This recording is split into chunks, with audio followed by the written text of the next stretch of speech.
Do you know why some of us struggle to make dua with certainty? Because we think too little of Allah. We look at our problems and see impossible. We look at our situation and see no way out. We look at the closed doors and assume they will remain closed forever.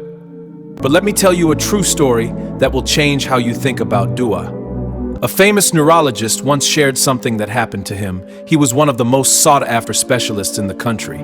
Getting an appointment with him was almost impossible. People waited months just for a chance to see him. One day, he boarded a flight to another city. Halfway through the journey, the weather suddenly changed. Dark clouds gathered. The plane shook violently. Then one of the engines was damaged, forcing the aircraft to make an emergency landing in a remote area. The doctor was frustrated. He had places to be, patients waiting for him, meetings scheduled. He asked the pilot how long repairs would take.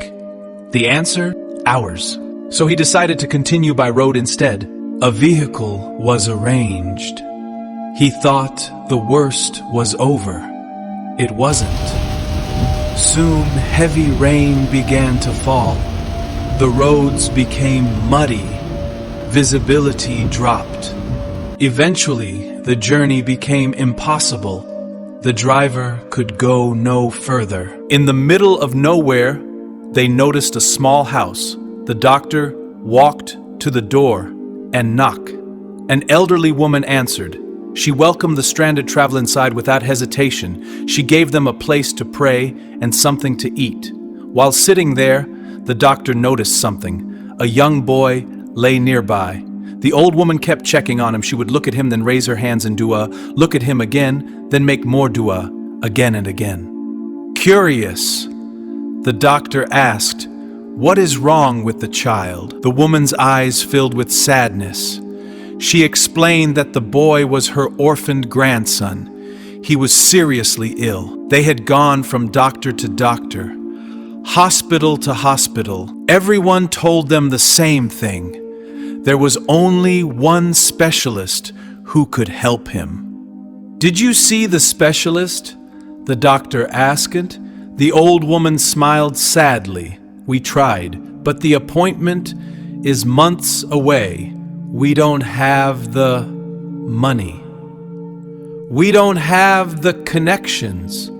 All I can do now is ask Allah."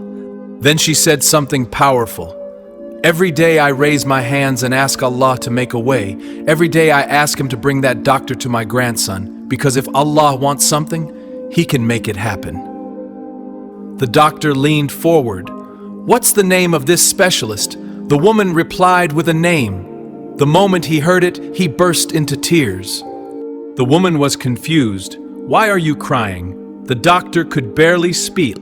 Then he said, "Because your dua has been answered.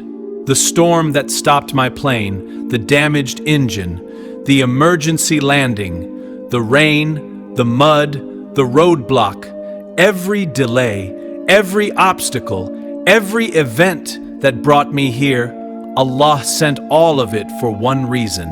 Then he looked at the child and said, "I am that doctor." Imagine that moment. A grandmother making dua in a small house, and Allah moving clouds, rain, engines, roads, and schedules just to bring the answer to her doorstep. Never think your problem is too big. Never think your situation is impossible. Never think your dua is lost. If Allah can move an entire chain of events for one old woman's dua, what makes you think He cannot answer yours? Allah is not limited by what limits you.